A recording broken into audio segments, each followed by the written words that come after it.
अक्कलकोट वासियांना लाल दिव्याच्या गाडीचे वेध। कल्याण शेट्टी सलग दुसऱ्यांदा विधानसभेत दिसणार।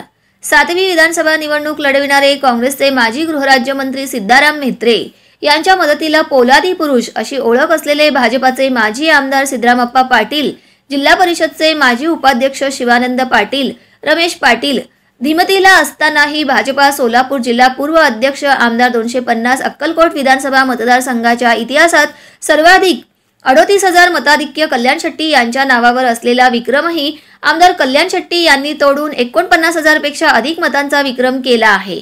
अक्कलकोट विधानसभा मतदारसंघ मॉडेल विधानसभा मतदारसंघ म्हणून विकसित होत असताना आता भाजपा कार्यकर्त्यांना अक्कलकोट विधानसभा मतदारसंघाकरिता लाल दिव्याच्या गाडीचे वेध लागले आहेत। शहरात ठिकठिकाणी लागलेल्या फलकांवरून अक्कलकोट वासियांची भावना व्यक्त होताना दिसत आहे। आमदार तथा भाजपा सोलापूर जिल्हा माजी अध्यक्ष सचिन कल्याण शेट्टी यांनी विधानसभा निवडणुकीत अत्यंत चाणाक्ष पद्धतीने व्यूहरचना करून दुसऱ्यांदा विजय मिळविला। ही निवडणूक मात्र वेगळी होती। राजकारणात कधीही काहीही होऊ शकते याचा अनुभव यंदा आला। भाजपाचे माजी आमदार सिद्धरामप्पा पाटील, रमेश पाटील, जिल्हा परिषद माजी उपाध्यक्ष शिवानंद पाटील, काँग्रेसचे उमेदवार माजी मंत्री सिद्धाराम म्हेत्रे यांच्या प्रचारात मैदानात उतरले। हा अक्कलकोट विधानसभा मतदारसंघात भाजपाला मोठा धक्का होता।